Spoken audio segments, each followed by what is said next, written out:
골로새 교회와 라오디게아 교회는 사도 바울이 개척하지 않은 교회이기 때문에 바울은 그들을 사실상 한 번도 얼굴을 본 적이 없습니다. 에바브라가 로마 감옥에 찾아와 골로새 교회 소식을 전함으로 근심 가운데 골로새 교회에 보낸 편지가 이 골로새서입니다. 바울이 에베소에 제3차 전도 여행 때 에베소에서 사역을 했는데 큰 부흥이 일어났습니다. 그때 많은 사람들이 은혜를 받았는데 그 중에 에바브라도 있어서 에바브라가 회심을 하고 자기 고향 골로새에 돌아가서 세운 것이 골로새 교회고, 골로새 근처에 라오디게아라고 하는 아주 부유한 도시도 있었는데 학자들은 추정하기를 에바브라가 그 라오디게아 교회도 세웠을 것이다 라고 추정을 합니다. 어쨌든 지금 바울은 에바브로부터 소식을 듣고 골로새 교회 성도들만 걱정하는 것이 아니고 라오디게아 교회 성도들과 인근에 있는 소아시아 교회 여러 교회들도 함께 더불어 근심을 하고 있습니다. 내가 너희와 라오디게아에 있는 자들과 무릇 내 육신 얼굴을 보지 못하는 자들을 위하여 얼마나 힘쓰는지를 너희가 알기를 원하노니. 이처럼 목회자는 교회를 위하여 근심을 합니다. 또 교인들의 영적인 상태 때문에 많은 염려를 하고 또 관심을 갖습니다.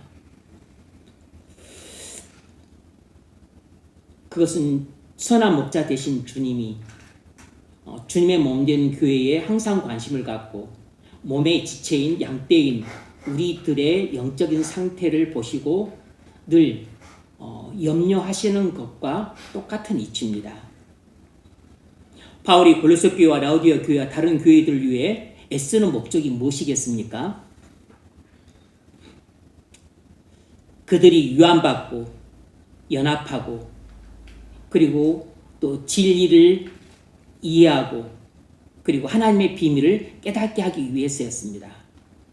2절에 바울이 염려하는 목적이 나옵니다.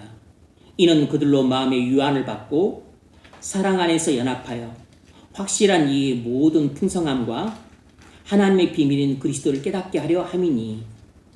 이 네 가지 목적을 위해서, 이 네 가지를 위해서 바울이 교회에 관심을 갖고 그리고 염려를 하는 것입니다. 하나님의 비밀은 그리스도입니다. 바울은 골로새 교인들이 하나님의 비밀인 그리스도를 깨닫기를 원합니다. 왜죠? 그리스도 안에 지혜와 지식의 모든 보화가 감춰져 있기 때문입니다.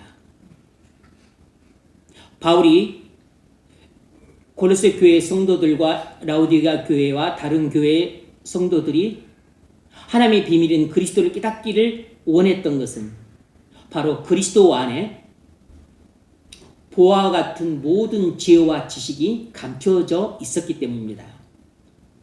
3절, 그 안에는 지혜와 지식의 모든 보화가 감춰져 있느니라. 이 구절은 형광펜으로 줄을 긋고 꼭 암송하고 있어야 될 구절입니다. 그 안에는 지혜와 지식의 모든 보화가 감춰져 있느니라. 그리스도 안에는 지혜와 지식의 모든 보화가 감춰져 있습니다. 그런데 그리스도 안에 감춰진 지혜와 지식의 모든 보화를 어떻게 깨달을 수 있을까요? 바로 그 비결은 앞에 2절에 나와 있습니다. 첫 번째는 격려를 받아야 됩니다. 그들로 마음의 유안을 받고 낙심과 좌절 상태에서는 하나님의 비밀인 그리스도를 깨달을 수 없습니다. 당시 골로새 교인들은 이단 때문에 혼란에 빠져 낙심해 있었습니다. 그랬기에 그들은 격려를 받고 일어서야만 그리스도 안에 있는 감추인 지혜와 지식을 깨달을 수 있었어요. 그래서 바울은 이 골로새 교인들이 낙심해서 격려를 받고 일어나서 다시 예전처럼 그리스도 안에 감추어진 모든 보화 같은 지혜와 지식을 더욱 깨달아서 믿음이 자라가기를 바랬어요. 여러분이 그리스도 안에 감춰진 지혜와 지식을 깨닫고자 한다면 먼저 오늘 말씀을 통해 격려를 받아 낙심에서 벗어나야 됩니다. 여러분이 어떤 일로 인해 또 좌절에 있다 할지라도 오늘 설교 말씀을 듣고 격려를 받아 그 좌절에서 벗어나야 됩니다. 여러분이 어떤 일로 인해서 또 걱정과 불안 가운데 있다 할지라도 여러분이 오늘 말씀을 듣고 격려를 받아 걱정과 불안을 떨쳐내야만 그리스도 안에 있는 지혜와 지식을 깨달을 수 있습니다. 또 바꿔 말하자면 여러분이 격려를 받고 말씀을 통해서 그리스도 안에 있는 지혜와 지식을 깨닫게 되면 역으로 모든 걱정과 불안에서 벗어나게 됩니다. 여러분이 격려를 받고 일어서야만 그리스도 안에 감추인 지혜와 지식을 깨달을 수 있습니다.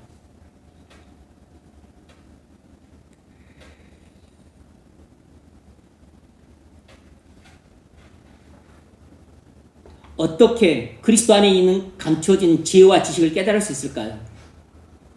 두 번째는 연합해야 됩니다. 사랑으로 연합하여 모든 교인이 사랑으로 연합해야 합니다. 그래야만 교인들이 각자 그리스도 안에 있는 지혜와 지식을 깨달을 수 있습니다. 우리가 아무리 총명해도 혼자 힘으로는 그리스도 안에 있는 지혜와 지식을 깨달을 수 없습니다.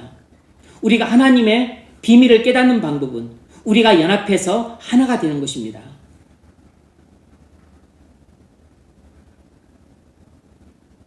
한 남자와 한 여자가 만나 부부로 연합하여 함께 사는 것은 어려운 일입니다. 그런데 불구하고 하나님은 남편과 아내가 한 몸을 이루어 살도록 하셔서 혼자서는 도저히 깨달을 수 없는 하나님의 비밀을 깨닫게 하셨습니다. 마찬가지로 교회 지체들이 사랑으로 하나 될 때 혼자서는 결코 깨달을 수 없는 하나님의 비밀을 깨달을 수 있습니다. 우리는 지체들과 사랑으로 하나 될 때 그리스도 안에 있는 지혜와 지식의 보화를 넓고 깊고 높고 깊게 깨달을 수 있어요. 물론 혼자서도 어느 정도는 하나님의 비밀이신 그리스도를 깨닫긴 하지만 그러나 우리가 다른 지체들과 사랑으로 연합하게 되면 주님이 우리 가운데 함께 하셔서 우리의 영안을 더욱 열어주심으로 혼자 깨닫는 것보다 더 넓고 그리고 또 길게 그리고 높고 깊게 깨닫게 됩니다. 이것은 우리가 잘 생각해보지 못한 그런 진리의 측면이에요. 세 번째로 우리가 그리스도 안에 있는 지혜와 지식을 깨닫기 위해서는 진리를 이해하여 충만한 확신으로 모든 풍성함을 얻는 것이 필요합니다. 확실한 이해의 모든 풍성함과 우리가 진리를 이해하여 충만한 확신으로 모든 풍성함을 얻을 때 그리스도 안에서 지혜와 지식의 모든 보화를 깨닫게 됩니다. 무슨 말인고 하니 우리가 진리를 이해해서 충만한 확신에 도달해서 모든 풍성함을 얻는 것입니다. 은혜도 풍성해지고 믿음도 풍성해지고 사랑도 풍성해지고 그리고 성령도 충만해져요. 그렇게 되면 이것이 어떤 상승 효과를 가져오냐면 예전 같으면 나 혼자서 깨닫지 못할 하나님의 비밀을 이렇게 진리를 이해해서 충만한 확신으로 말미암아 은혜가 충만하고 믿음이 충만하고 사랑이 충만하고 성령이 충만하게 되면 그렇게 되면 이전에 깨닫지 못했던 하나님의 비밀을 깨닫게 됩니다. 그리고 그리스도 안에 감춰져 있던 예전에는 깨달을 수 없었던 모든 보화 같은 지혜와 지식을 깨닫게 되는 것이에요. 그러니까 우리가 작은 진리를 이해하는 것을 사소하게 여기지 마세요. 작은 진리를 이해함으로 말미암아 내가 어떤 그 확신으로 충만하게 되면 그걸로 끝나는 게 아니고 이것이 우리에게 은혜 충만함을 가져다주고 또 믿음의 풍성함을 가져다주고 그리고 또 하나님에 대한 사랑을 풍성하게 해주고 때로는 성령 충만함을 가져오게 되면 이것이 내가 예전에 상상할 수 없었던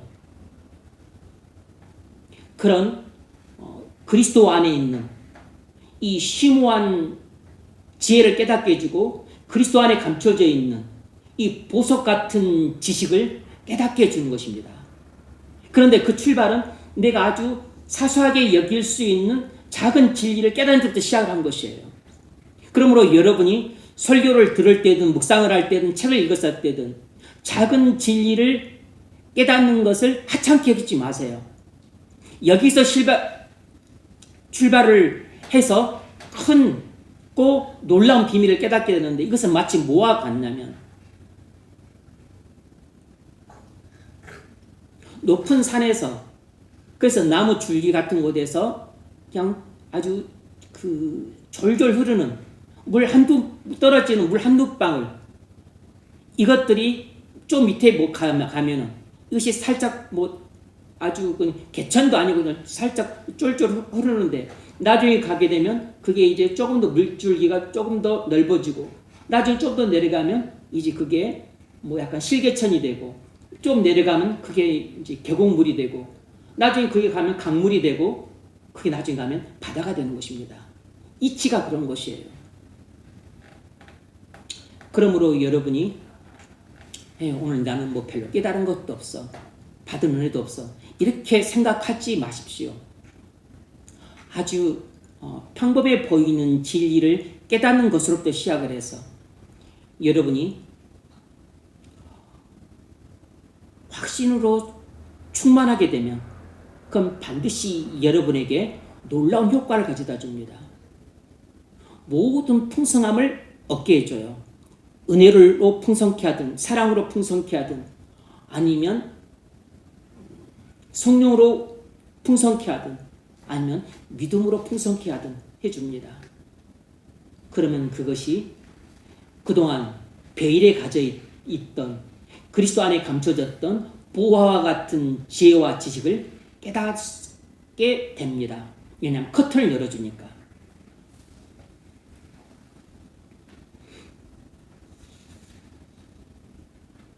하나님의 비밀은 오랫동안 감춰져 있었습니다. 장구한 세월 동안 사람들은 그 비밀을 모르고 살았어요. 하나님이 그리스도를 보내주실 것이라는 예언이 있었기 때문에 사람들은 이것을 알고 기다렸습니다. 하지만 하나님의 아들이 사람이 되어 그리스도로 오실 줄은 몰랐습니다. 더더구나 하나님의 아들이시오 사람이신 그리스도께서 십자가에 못 박혀 죽으실 줄은 꿈에도 몰랐어요. 그리스도가 오실 줄은 알았지만 하나님의 아들이 사람이 되어 그리스도로 오실 줄은 몰랐고 그 그리스도께서 우리 죄를 속하신다고 십자가에서 하나님의 진노의 심판을 받아 피 흘려 죽으실 줄은 꿈에도 몰랐어요.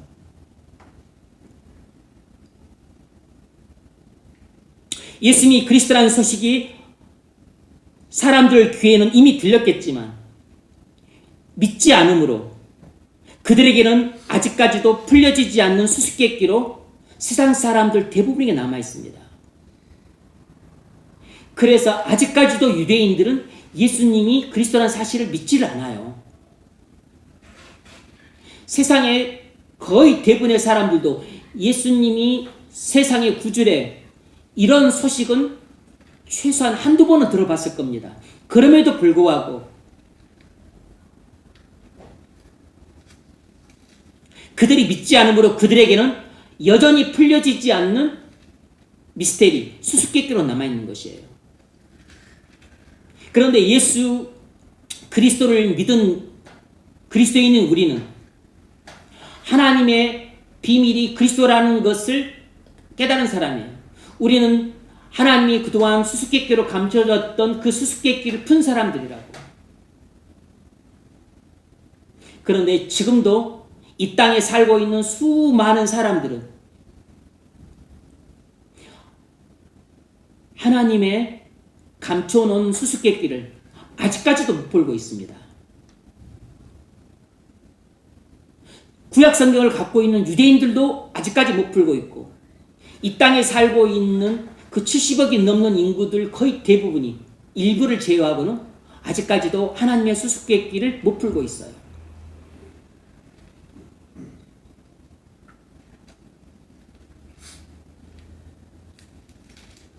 사람들이 볼 때 예수님은 실패자입니다. 십자가에서 죽은 예수가 온 세상의 구주로 전혀 보이지 않습니다. 그런데 온 세상의 구주시라는 것입니다. 전혀 구주처럼 보이지 않는 예수가 구주시라는 사실이 바로 하나님의 비밀이에요. 하나님이 감춰놓은 수수께끼인 겁니다. 구주처럼 보이지 않는데 구주라는 것이에요. 이것이 하나님의 비밀이자 하나님의 지혜입니다. 그래서 구주처럼 보이지 않는 예수가 구주시기 때문에 사람의 지혜로는 예수 그리스도를 믿을 수가 없어요. 그리고 사람의 능력으로는 이 하나님이 감춰놓은 수수께끼를 풀 수가 없습니다. 오직 하나님의 능력이 내게 임해야만 내 눈이 열려서 수수께끼가 풀리는 것이에요. 하나님의 능력이 내게 임해야만 그것이 믿어지는 것입니다. 하나님의 율법을 다 지켜야 구원받을 것 같은데 이런 사람들은 구원받지 못하고 오직 예수 그리스도를 믿는 사람들만 구원받는다는 것이 하나님의 비밀이에요.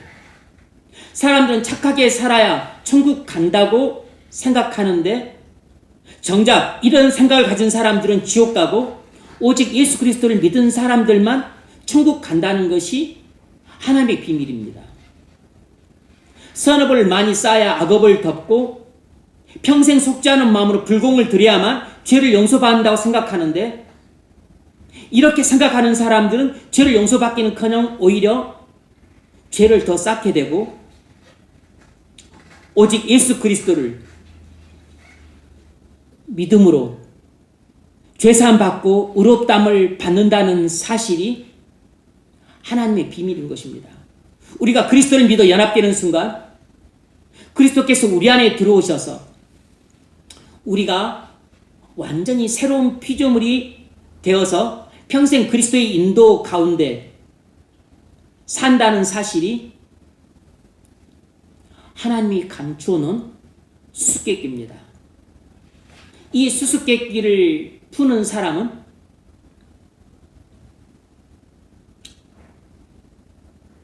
그리스도를 믿는 사람밖에 없어요.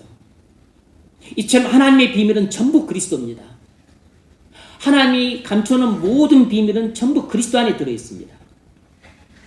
그래서 그리스도 안에는 모든 지혜와 지식의 보화가 다 들어있다고 말하는 것입니다. 하나님이 감춰놓은 모든 지혜와 보화 같은 지식은 그리스도 안에 들어있습니다. 여러분, 목사는 그리스도를 설교하는데 그 설교 내용은 크게 두 가지입니다. 하나는 예수님이 그리스도시라는 것이고, 그리고 두 번째는 예수님이 주님이시라는 것이에요. 여기서 주님은 예수님이 왕이시라는 뜻입니다. 여러분은 예수님이 그리스도시라는 내용만 복음으로 생각하는데 그건 복음의 반쪽이고 다른 복음의 반쪽은 예수님이 주님이시라는 내용입니다. 이것이 복음의 양면성이에요. 그리스도를 설교할 때는 이 두 가지 내용을 가르치고 권면해야 합니다. 예수님은 우리의 그리스도이시자 주님이시므로 우리 모든 삶의 영역을 통치하셔야 하고 우리는 모든 삶의 영역에서 왕이신 주님의 통치에 순종해야만 합니다. 그래서 저는 여러분에게 모든 삶의 영역에서 왕 되신 주님의 통치에 순종하라고 가르치고 권면을 해요. 여러분이 예수가 그리스도이심을 믿고 구원받은 그리스도인이 돼야 여러분이 예수님을 왕으로 모시고서 그 왕 대신 예수님의 통치에 순종하는 삶을 살 수 있습니다. 그러니까 먼저는 예수 그리스도를 믿는 것이에요.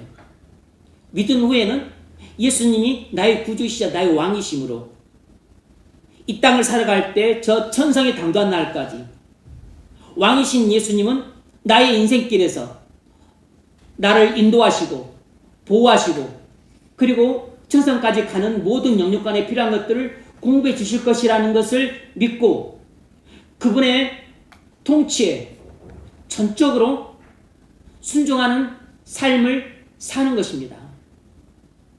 이것이 믿음으로 순종하는 삶이에요. 그래서 설교할 때 목사가 가정생활을 다룹니다. 아내가 남편에게 복종하고 남편이 아내를 사랑하라고 설교해요.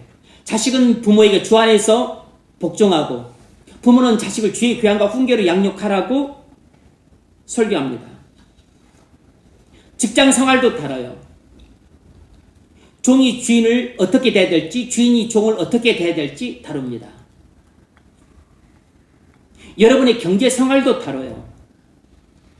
왜냐하면 여러분이 가정에서 생활할 때도 가정생활을 제대로 하려면 여러분이 주님의 왕으로서의 통치 순종해야 됩니다. 직장생활을 제대로 하려면 여러분이 주님의 왕으로서의 통치 순종해야만 직장생활을 제대로 해요. 여러분이 경제생활도 제대로 하려면 모든 물질의 주인이 주님이시고 여러분은 물질을 관리하는 청직이라는 이 사실이 분명해야 됩니다. 그러므로 우린 주님의 뜻에 따라 재물을 사용해야 합니다. 주님은 우리가 정직하고 성실하게 일해서 돈 벌기를 원하지 불로소득으로 배 두드리거나 아니면 고리대금업을 해서 부정한 방식으로 돈 벌기를 원하지 않습니다. 그래서 여러분에게 주식 투기하지 말라, 부동산 투기하지 말라, 코인 투기하지 말라고 설교하는 것이에요. 이런 설교를 싫어해서 반발하는 교인들이 있습니다. 대부분은 뭐 아무 소리 안 하니까 다 받아들인 것 같은데 또 다 그런 것도 아니겠죠. 이런 설교를 도저히 받아들일 수 없다고 생각해서 그 반발을 해서 교회를 떠난 사람도 있어요.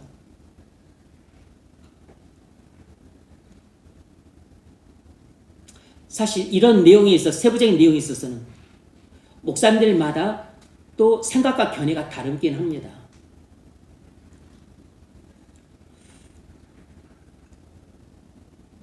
그렇기 때문에 이것이 진리다, 진리가 아니, 그러므로 이것은 진리가 아닐 가능성이 있다. 이렇게 말하시면 안 되고 성경 전체적인 그 맥락을 봤었을 때 주님의 가르침은 여기에 부합해요. 많은 목사님들이 다른 견해를 갖고 있긴 합니다. 제가 이게 관심이 많이 있어서 뭐 일반 그 장로님들이 말한 것은 빼놓고 뭐 다른 목사님들 견해가 다르긴 한데 저는 손봉호 교수님의 견해가 가장 균형 잡힌 견해라고 생각을 하고 그리고 대체적으로 저와 같은 성향인 목사님들은 또 이런 견해를 갖고 있습니다. 그런데 심지어 목사님들도 이런 견해에 반대를 하고 이런 설교에 대해서 화를 내는 경우도 있었어요. 그런데 웃긴 것은 그 설교를 하고 나서 그 다음 날인가 신방을 갔는데 장로님이 그 부인 되신 집사님과 다툰 게 아니고 아주 큰 부인 집사님한테 아주 그냥 쩔쩔매요. 요즘 집에를 못 들어온답니다. 왜 그러냐고. 집 살라고 두 부부가 피땀 흘려서 벌어놓은 돈을 장로님이 주식 투자해서 싹 날려버렸어요. 일주일 동안 집에 못 돌았답니다. 찜질방에서 지냈다는 거예요. 아마 다른 부부 같았으면 이혼했을 겁니다.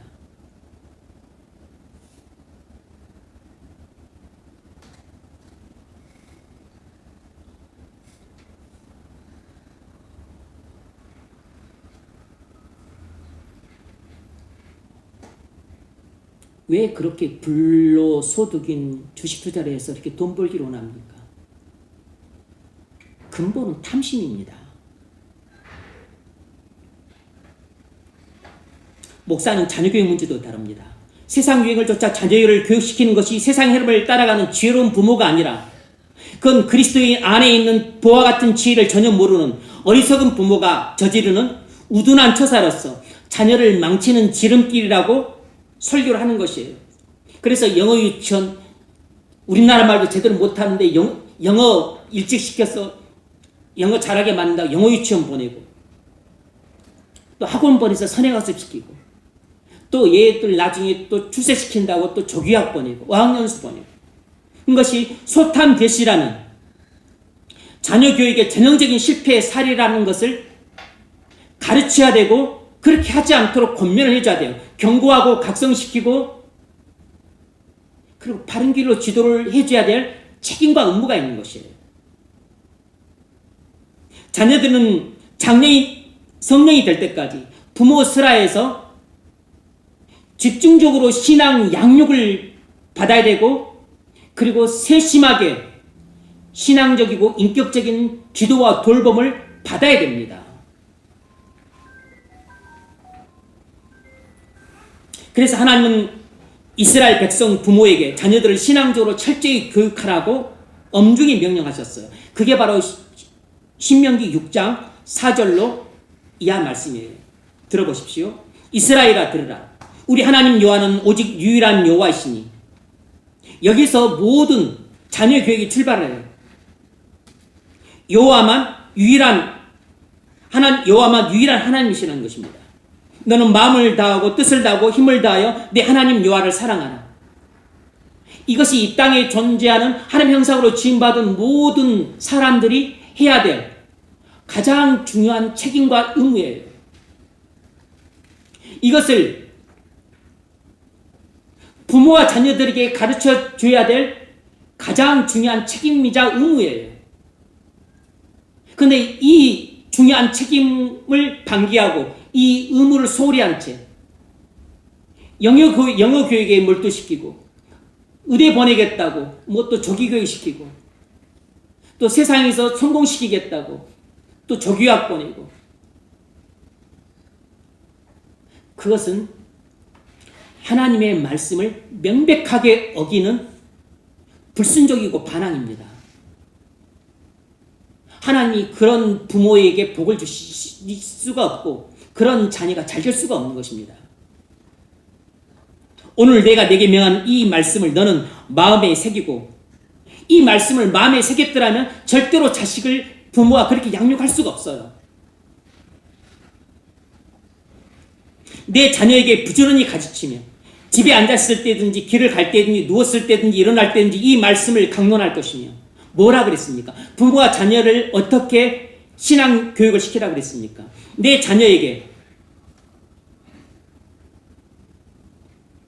오직 여호와만 유일한 하나님이시고 마음을 다하고 뜻을 다하고 힘을 다해 주 너의 하나님을 사랑하라고 하는 이 말씀을 자녀들에게 부지런히 가르치고, 집에 앉았을 때든지 길을 걸어갈 때든지 누웠을 때든지 일어날 때든지, 무슨 말입니까?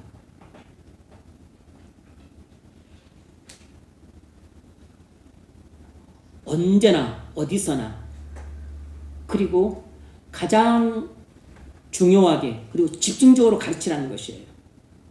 이 말씀을 강론할 것이며, 너는 또 그것을 내 손목에 메어 기호를 삼으며 내 미간에 붙여 표를 삼고 또 내 집 문설주와 바깥문에 기록할지니라.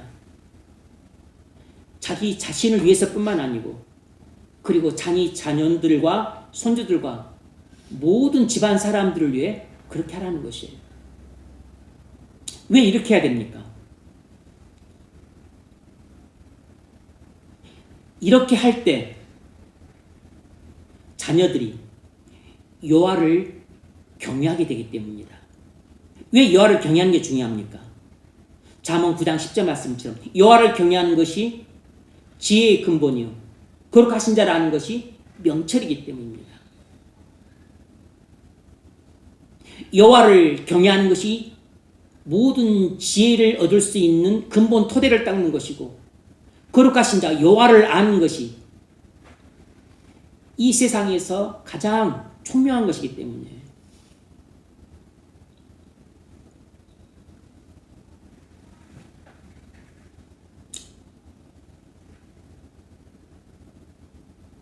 그런데 주식 투자, 뭐 부동산 투기 이런 것에 대해서 나는 생각이 달라요.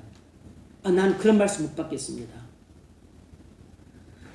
그러면 그 사람은 안 받는 것입니다.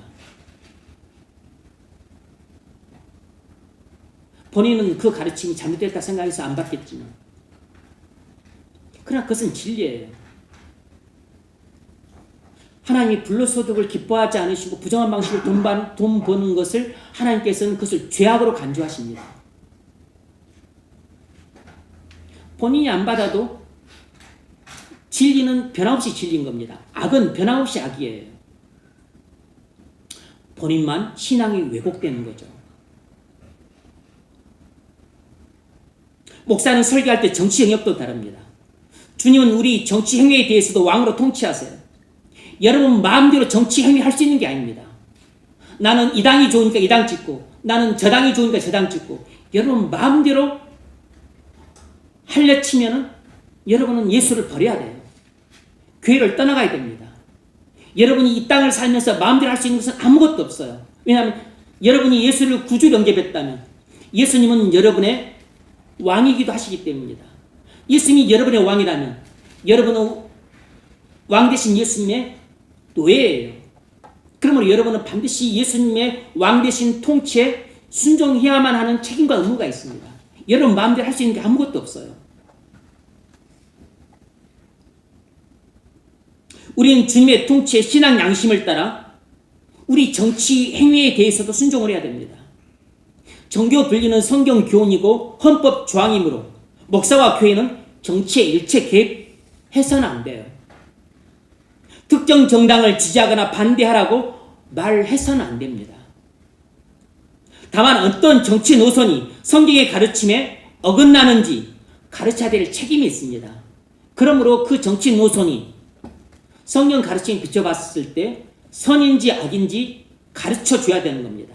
그것이 의로운지 불의한지 그것을 여러분들이 잘 모를 수 있으므로 가르쳐주는 것이에요.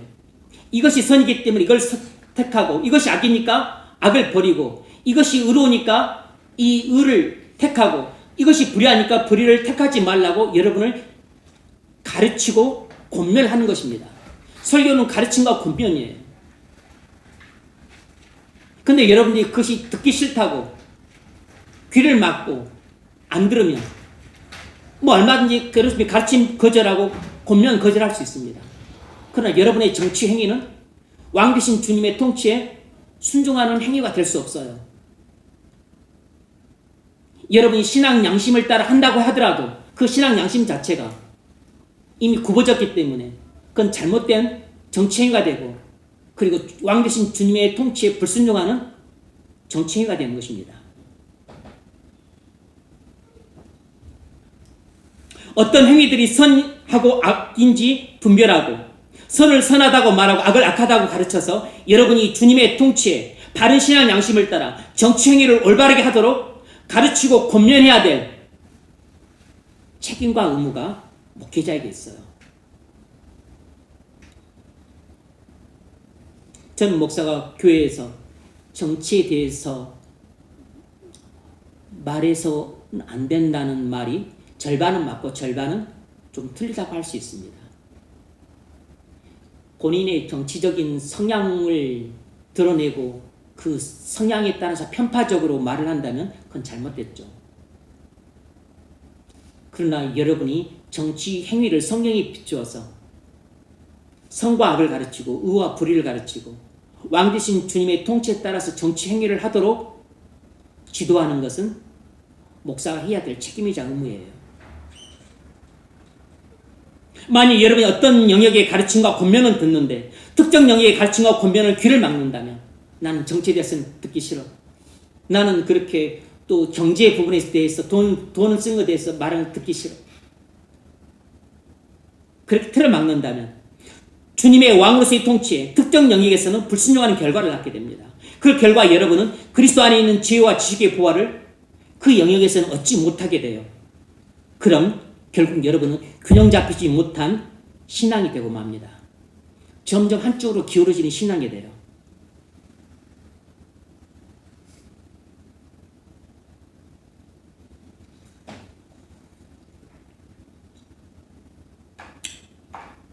하나님의 비밀은 그리스도시고 그리스도 안에는 지혜와 지식의 모든 보화가 감춰져 있습니다. 그리스도 안에 감춰진 지혜와 지식의 모든 보화를 밝히 드러내는 것이 목회자가 설교를 통해 해야 할 일입니다. 여러분, 이 자유세계에는 자유시장 경제와 사회적 시장 경제가 있습니다. 자유시장 경제는 미국과 영국을 중심으로 해서 세계의 많은 나라들이 이 체제를 택하고 있어요. 우리나라도 자유시장 경제 체제입니다. 근데 이 자유시장 경제는 개인의 자유를 강조하기 때문에 빈부격차가 심해질 수밖에 없어서 자본주의 폐단이 극명하게 드러나는 큰 단점이 있어요.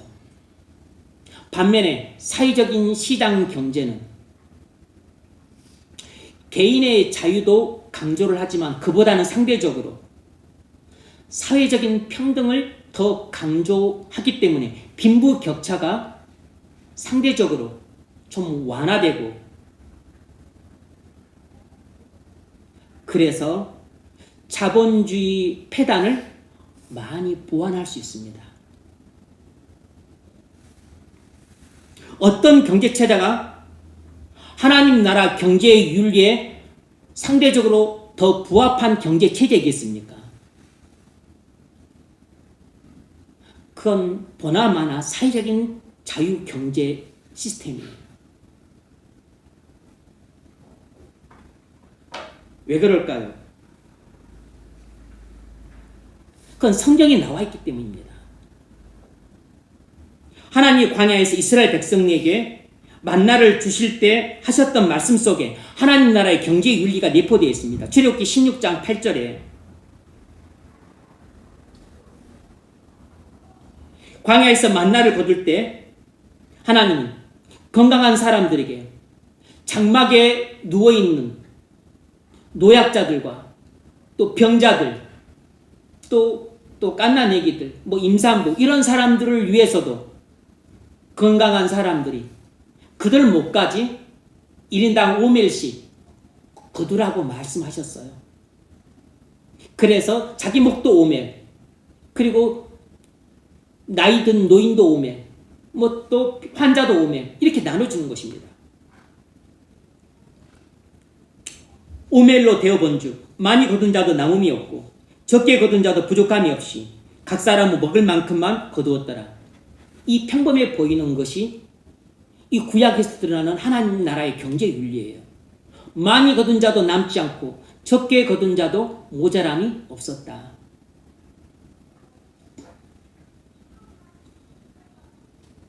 이 구약시대의 하나님 나라의 경제의 윤리를 사도 바울이 그대로 채용을 합니다.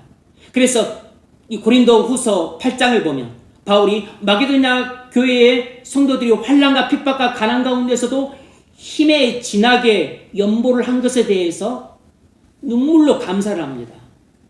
지금 예루살렘 교인들이 너무 가난해서 어려움을 겪고 있었거든요. 그들을 위해서 연보를 한 것이에요. 그러면서 이 배짱이 같은 고린도 교회 교인들에게도 너희도 마게도냐 교회 교인들처럼 예루살렘 교회 교인들을 위해서 연보를 좀 해라 하는 권면을 합니다. 그래서 예루살렘 교회 교인들의 부족한 것을 보충해서 균등하게 하려고 했습니다. 이 너희들의 좀 남는 것으로 예루살렘 교회 성도들의 그 부족한 것을 채워서 많이 거둔 너희도 남지 않고 그리고 적게 거둔 예루살렘 교회 교인들도 부족하지 않도록 균등하게 하려고 했던 겁니다. 이것이 하나님 나라의 경제 윤리인 균등의 원리예요. 이렇게 하는 근거로 제시한 것이 하나님의 명령을 따라 광야에서 모세가 이스라엘 백성들에게 시행했던 제도입니다. 고린도서 8장 14절 이제 너희의 넉넉한 것으로 그들의 부족한 것을 보충함은 후에 그들의 넉넉한 것으로 너희의 부족한 것을 보충하여 균등하게 하려 함이라. 균등이라는 단어가 하나님 나라의 경제 윤리에서 중요한 단어예요. 많이 거둔 자가 적게 거둔 자에게 남는 것을 보내주는 것입니다. 그리고 나중에 혹 이들이 나중에 부유할 때 이들이 또 나중에 모자랄 때가 있으니까 이때는 부유한 자가 또 모자란 자에게 보내주는 것입니다. 이렇게 해서 균등케 하는 것이에요.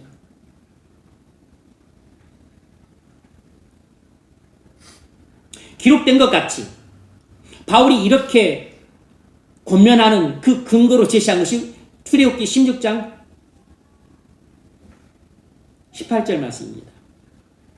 기록된 것 같이 많이 거둔 자도 남지 아니었고 적게 거둔 자도 모자라지 아니하였느니라. 이것이 교회 공동체가 함께 사는 보화 같은 지식입니다. 뿐만 아니라 바로 이것이 이 세상의 사회 공동체가 함께 더불어 살아가는 보화 같은 지식이에요. 이런 보화 같은 지식을 근거로 정치를 하고 정책과 제도를 세우는 것이 보화 같은 지혜입니다. 바로 이런 하나님 나라의 경제의 윤리 관념에서 이런 지식을 얻어서 그래서 자기 나라의 정책으로 삼고 제도로 삼은 것이 바로 무상교육이에요. 무상교육. 우리나라는 고등학교까지지만 서유럽과 북유럽은 거의 대부분 대학까지 무상교육입니다. 물론 대학 진학률이 우리보다 훨씬 낮죠. 30% 40% 정도니까. 사회적 시장 경제 체제 시스템을 채택하고 있는 것은 주로 서유럽과 북유럽입니다. 주로 선진국들이에요. 그리고 다 개신교 국가들입니다. 로마 교회가 성황한 나라는 없어요. 이 서유럽과 북유럽은 프랑스만 빼놓고는 전부 그 종교 개혁을 받아들였던 그 개신교 국가들이에요.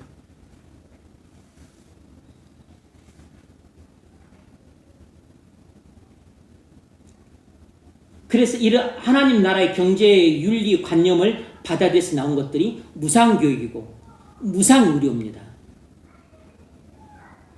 영국은 무상교육은 아니지만 무상의료는 받아들이고 있어요. 그리고 사회복지 제도, 이것이 전부 하나님 나라의 경제 윤리에서 온 것입니다. 어디서 온 거죠? 성경에서 온 것이에요. 성경에서. 그리스도 안에 있는 보화 같은 지혜와 지식에서 그들이 힌트를 얻고 암시를 얻어서 그것을 이 땅의 현실 정치에 대입을 하고 그래서 정책과 제도로 현실화시킨 것입니다.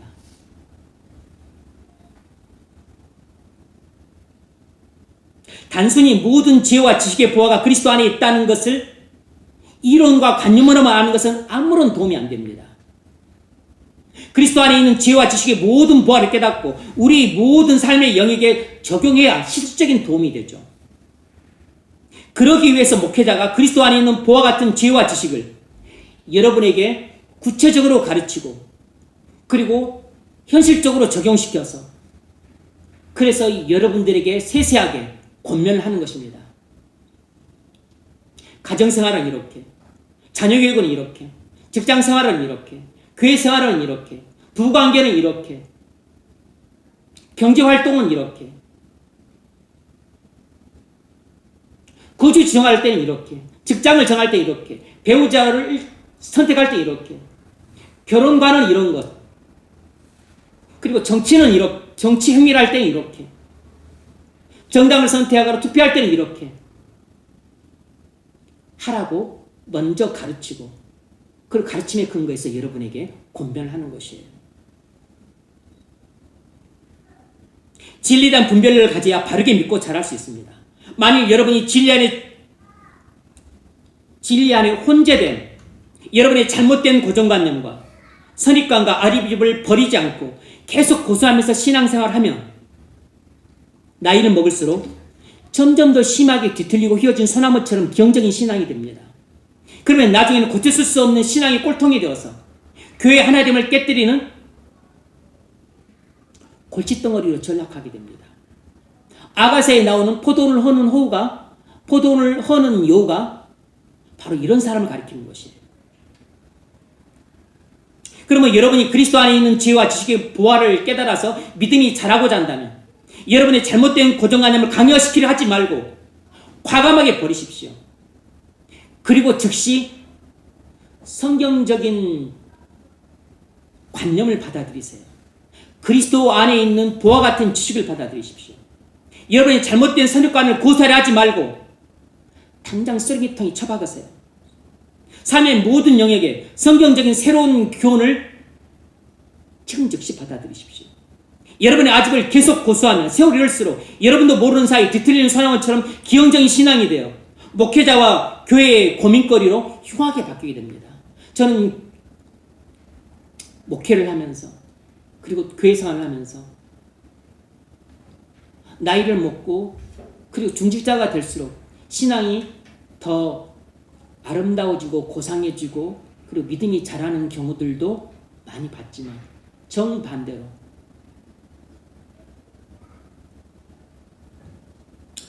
더 꼴통이 되고 더 목회자의 고민과 근심거리가 되고 오히려 교회의 분란을 야기시키는 그런 안타까운 기형적인 신앙으로 전락하는 분들도 봤습니다.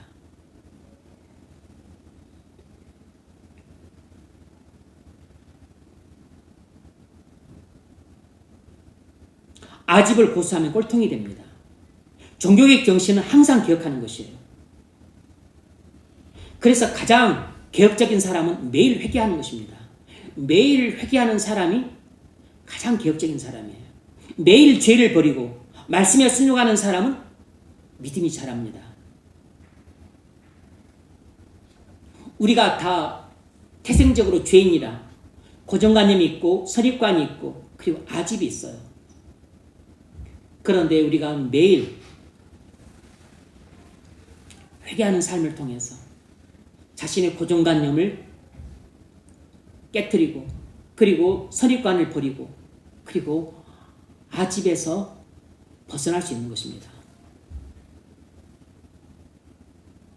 꽃게가 자라려면 탈피를 해야 됩니다. 저는 개가 탈피하는 것을 봤는데 끔찍할 정도로 좀 잔인해 보여요. 죽음을 각오하고 탈피를 합니다. 근데 탈피를 해야 되는 것은 그래야만 개가 더 크게 자랄 수 있기 때문이에요. 옛날 갓집 속에 계속 안주하면 편하긴 하겠지만 개는 자랄 수가 없습니다. 개가 자라려면 반드시 그동안 자기가 입어왔던 그 옛 껍질을 벗어야 돼요. 마찬가지로 우리 믿음이 자라려면 옛날 믿음의 껍질을 버리고 새로운 믿음의 껍질로 갈아입어야 됩니다. 옛날 고정관념을 버리고 옛날 선입관을 버리고 옛날 아집을 버리고 새로운 생각, 새로운 가치관, 새로운 믿음으로 무장을 해야 여러분의 믿음의 집이 자라고 여러분의 믿음의 집이 더욱 튼튼해지고 여러분의 믿음의 집이 더욱 높이 올라갈 수 있습니다.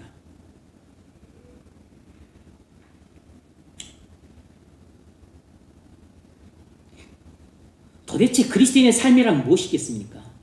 오늘 본문 6절 7절에는 그리스도인의 삶이 무엇인지 네 가지로 보여주는데 여러분 그리스도인이란 그리스도 예수를 주로 받은 사람입니다.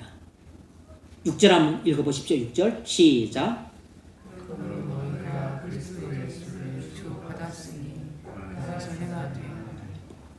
네, 그리스도인이란 그리스도 예수를 주로 받은 사람입니다. 이것을 다시 말하면 그리스도인이란 누구냐면 예수님이 구주이심을 믿고 그 구주이신 예수님을 자신의 왕으로 모시고 사는 사람입니다.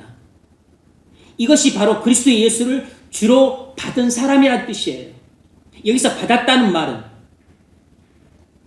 진리의 틀과 체계를 받았다는 뜻입니다. 다시 말하면 그리스도 예수를 주로 받았다는 말은 주 예수 그리스도라는 진리의 틀과 체계를 받아들였다는 뜻입니다. 그리스도인은 어떤 사람이냐면 예수님이 나의 구주이시고 나의 왕이시라는 이런 진리의 틀과 체계를 받아들인 사람이에요. 그래서 나는 예수님이 나의 구주시니까 나의 구주를 나의 모든 삶에서 믿고, 그리고 예수님은 나의 왕이시니까 나의 구주시와 왕이신 예수님이 나의 인생길을 인도하시고 모든 면에서 보여주시고 필요한 모든 것을 영육간에 공급해 주실 것이라는 것을 믿고 나는 그분 말씀에 전적으로 순종한다. 이런 진리의 틀과 체계를 받아들인 사람이 바로 그리스도인이라는 뜻이에요. 여러분이 아직까지 주 예수 그리스도라는 진리의 틀과 체계를 받아들이지 않았다면 여러분은 아직 그리스도인이 아닌 것입니다. 여러분이 그리스도인이라면 예수님이 나의 구주시요 나의 왕이시기 때문에 나는 주님의 말씀에 목숨을 걸고 순종한다. 나는 진리의 틀과 체계를 받아들이고 실제로 그렇게 사는 사람인 겁니다. 그런 사람은 어떻게 삽니까? 오늘 보면 4가지가 나오는데, 첫 번째로 그리스도 안에서 인생길을 걸어갑니다. 그 안에서 행하되 그리스도 안에서 인생길을 걸어가요. 그리스도 안에서 인생길을 걸어간다는 말이 무슨 뜻이냐면 예수님이 나의 구주이심을 믿으니까 예수님이 나의 피할 바이시요 환난 날에 나의 방패시요 그리고 나의 칼이심을 믿고 오직 예수님만이 나의 힘이시요 나의 능력이 되심을 믿고 위험할 때 예수님께 피하고 그리고 능력과 지혜가 필요할 때 예수님께 도움을 청해서 그래서 나의 힘이 되시고 능력이 되시는 예수님 통해서 내가 내 힘으로 해결할 수 없는 문제를 해결합니다. 내 힘으로 감당할 수 없는 환란 풍파를 감당해내는 것이에요. 뿐만 아니라 예수님이 나의 왕이시니까 그 왕이신 예수님의 통치에 나는 살아 죽거나 무조건 순종하는 삶을 살아가는 것입니다. 살겠다고 나는 작정을 했고 그렇게 못 살 때도 있어 넘어질 때도 있지만 나는 그 진리의 틀과 체계를 받아들였기 때문에 그리고 나는 그걸 온전히 믿기 때문에 나는 살든지 죽든지 나는 그렇게 살고 나는 그렇게 죽는 것입니다. 그렇게 살기로 작정한 사람이 바로 그리스도인 것이에요. 여러분 그리스도 안에서 인생길을 살아가고 있습니까? 여러분 그리스도 안에서 인생길을 걸어가고 있나요? 그렇다면 여러분은 주 예수 그리스도라고 하는 진리의 틀과 체계를 받아들인 사람인 겁니다. 그렇게 살고 있지 않다면 여러분은 아직 그리스도인이 아닌 것이에요. 두 번째는 그리스도 안에 뿌리를 받고 세움을 받는 것입니다. 그리스도인이 어떻게 사냐면 첫 번째는 그리스도 안에서 인생길을 걸어가는 것이고 두 번째는 그리스도 안에 뿌리를 받고 세움을 받는 것입니다. 우리는 예수 그리스도를 믿을 때 예수 그리스도 안에 뿌리를 딱 박았습니다. 그런데 날마다 우리는 말씀을 믿고 또 주님을 의지함으로 그리스도 안에 뿌리를 점점 더 깊이 박을 수 있어요. 그리스도 안에 점점 더 뿌리를 깊이 박을 때 우리는 그리스도 안에 점점 더 믿음의 집을 든든히 세워갈 수 있습니다.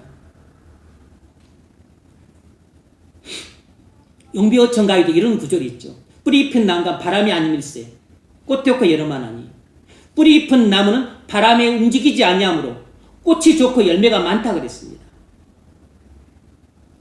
믿음의 뿌리가 그리스도 안에 깊이 박혀야 그런 믿음의 나무가 하늘을 향해 백향목처럼 올곧게 자랄 수 있습니다.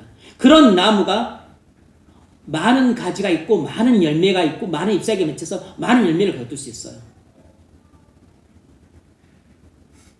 근데 그리스도 안에 깊이 뿌리를 박지 못하고 어설프게 박게 되면 소나무처럼 이리 뒤틀리고 저리 휘어지고 그래서 아주 괴상한 믿음의 나무가 되고 맙니다. 여러분의 믿음이 나는 왜 이렇게 안 자랄까? 그건 여러분이 그리스도 안에 믿음의 뿌리를 제대로 내리고 있지 않았기 때문입니다. 목사님, 저는 지금 30년 동안 하나도 안 자라는데요. 그건 여러분이 그리스도 안에 뿌리를 내리지 않았기 때문이에요. 그리스도 안에 뿌리를 내린다면 자랍니다. 근데 뿌리를 분명히 내리긴 했는데, 나는 믿음의 키가 지금 신앙생활은 이제 벌써 30년이 되었는데, 40년이 되었는데, 저는 키가 1cm밖에 안 돼요. 10cm밖에 안 돼요. 그건 여러분이 뿌리를 너무 얕게 내린 것입니다. 그래서 자라지 않은 것이에요.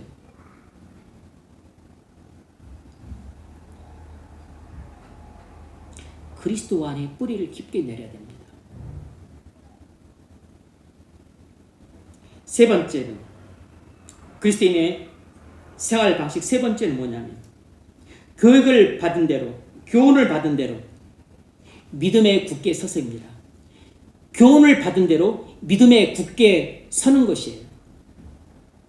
이것이 그리스도인의 생활 방식입니다. 그리스도 예수를 주로 받은 사람의 생활 방식이 이렇습니다. 여러분이 주 예수 그리스도라고 하는 진리의 틀과 체계를 받은 사람이라면 여러분은 교훈을 받은 대로 믿음에 굳게 서야 됩니다. 여러분, 여기에 아주 중요한 비밀이 있어요. 여러분의 믿음이 견고하게 되는 비결이 무엇이냐면 교훈을 받는 것입니다. 교훈. 다시 말하면 여러분의 믿음이 성장하는 비결은 말씀에 있다는 뜻이에요. 말씀.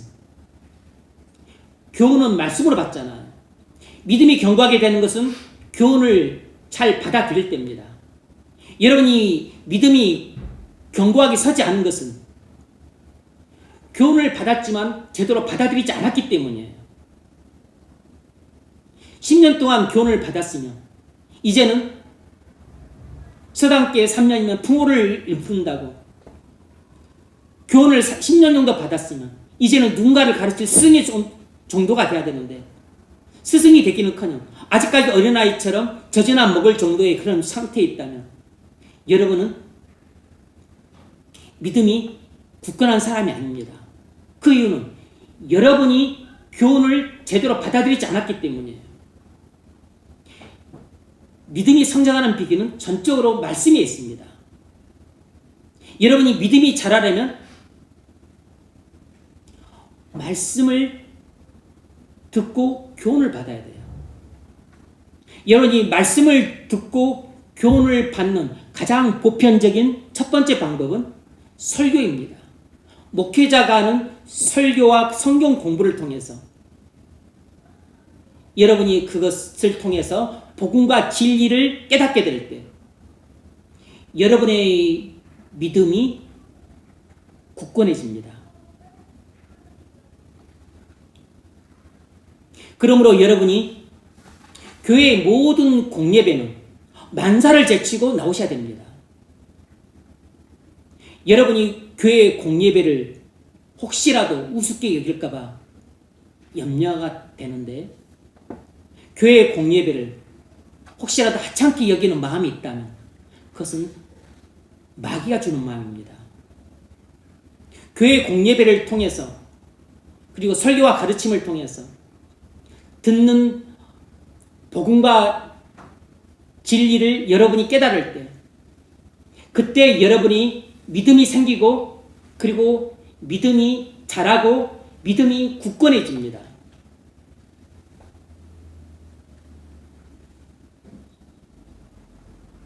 그러므로 여러분 교회 공예배는 딱 정해졌기 때문에 무시로 드리는 게 아니니까 여러분의 일주일 주간 시간표 가운데에서 이 시간을 딱 비워두셔야 됩니다. 한 달 시간표가 딱 나와 있기 때문에 이 시간을 딱 비워두셔야 돼요. 이 시간은 여러분 개인 용도로 쓰실 권한이 없어요. 왜냐하면 예수님이 여러분의 왕이기 때문에 왕이신 예수님의 통치에 순종한다면 그렇게 하시면 안 됩니다. 물론 여러분이 직장 생활을 하고 또 우리가 이게 불가피한 일들이 발생을 할 때가 있죠. 직장에서 급한 일이 있을 때 또 우리가 불가피한 상황이 발생했었을 때 그때는 불가피하니까 어쩔 수 없는 상황이 발생할 수 있죠. 그런 때를 제외하고는 여러분이 항상 그 시간을 비워두고, 그리고 주님과 만나기 약속한 시간이니까 왕 대신 주님의 통치에 순종해서, 그리고 주님을 아련해야 됩니다. 주님을 아련하는 시간이라고. 두 번째로 여러분이 말씀을 통해서 교훈을 받을 수 있는 시간이 무엇이냐면 여러분이 성경을 묵상하는 것입니다. 여러분이 골방에서 성경을 묵상하는 것은 너무 중요합니다. 교회 공예배는 일주일에 한 4번 정도 딱 정해졌어요. 그 외에 이제 여러분은 하루 일주일 살 때, 24시간 살 때 여러분이 말씀을 통해 교훈을 받을 수 있는 기회는 여러분이 성경을 묵상하는 것입니다. 성경을 묵상하고 성경을 읽는 것이 통해서 여러분이 복음과 진리를 깨닫게 돼요. 그럴 때 여러분은 그리스도 안에 있는 감추어진 모든 보와 같은 지혜와 지식을 깨닫게 되므로, 그래서 믿음이 일취월장하게 됩니다. 그래서 가장 잘 보여지는 것이 시편 119편 97절 말씀입니다. 시편 119편 97절에서 이렇게 시인인 다윗이 이렇게 노래했습니다. 내가 주의 법을 어찌 그리 사랑하는지요, 종일 묵상하나이다.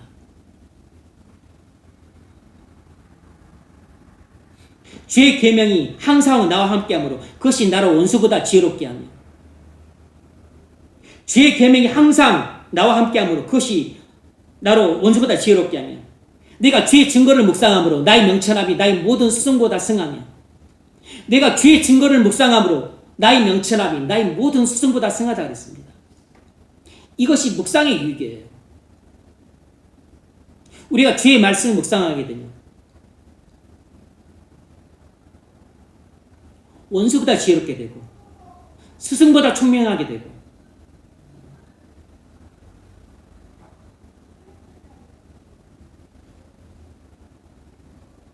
노인보다 명철하게 됩니다.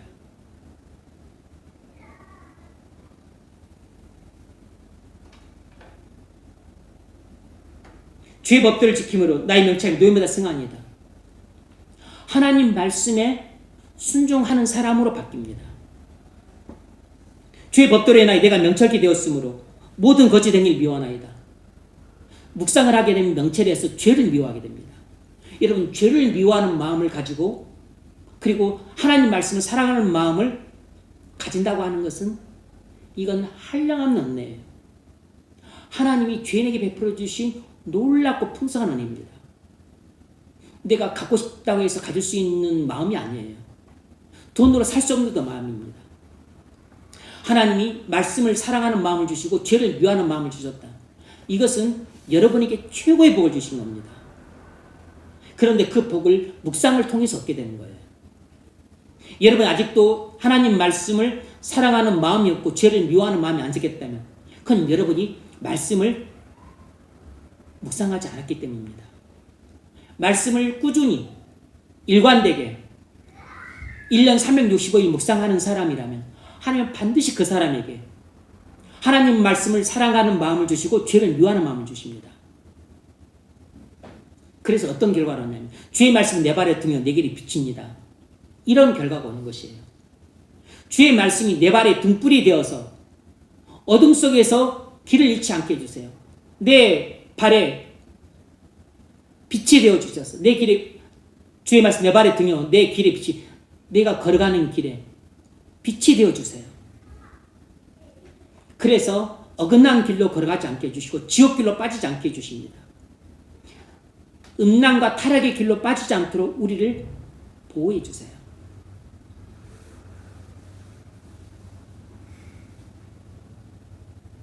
그리스도 안에 있는 모든 지혜와 지식의 부활을 깨닫고 믿음이 폭발적으로 성장할 수 있는 첫 번째 비결은 예배를 통해서 듣는 설교예요. 두 번째 비결은 여러분이 골방에서 하는 묵상입니다.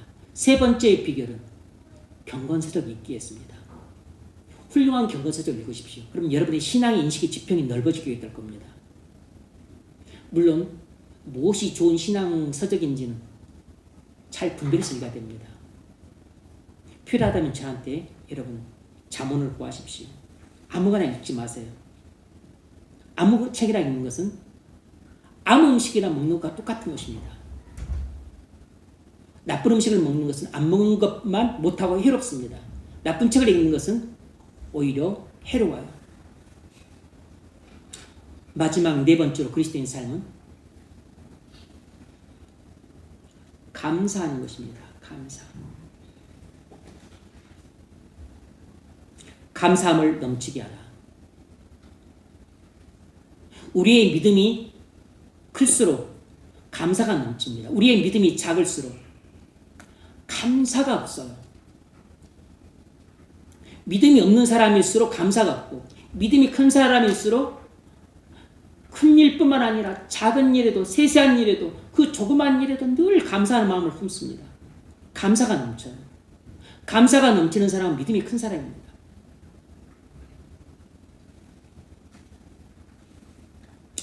바로 이렇게 사는 사람이 누구냐면 그리스도 예수를 주로 받은 사람이에요. 여러분이 주 예수 그리스도라고 하는 진리의 틀과 체계를 받아들여서 그리스도인이 되었다면 그리스도 안에서 인생길을 걸어가십시오. 그리고 그리스도 안에 뿌리를 받고 믿음의 집을 튼튼하게 지어가십시오. 뿌리를 받고 믿음의 집을 튼튼하게 지으려면 이 세 번째와 연관이 됩니다. 여러분이 교훈을 받은 대로 믿음에 굳게 서야 됩니다. 말씀을 통해서 교훈을 받아서 믿음이 굳게 서야 그게 그리스도 안에서 믿음의 뿌리가 박히고 믿음의 집을 점점 더 튼튼하고 높이 지을 수 있어요. 바로 그런 사람이 감사가 넘치게 됩니다. 저와 여러분이 이렇게 주 예수 그리스도를 믿고 그리스도인이 되어서 주님의 통치에 순종함으로 이렇게 복된 성도의 삶을 살아갈 수 있기를 주의 이름으로 축원합니다.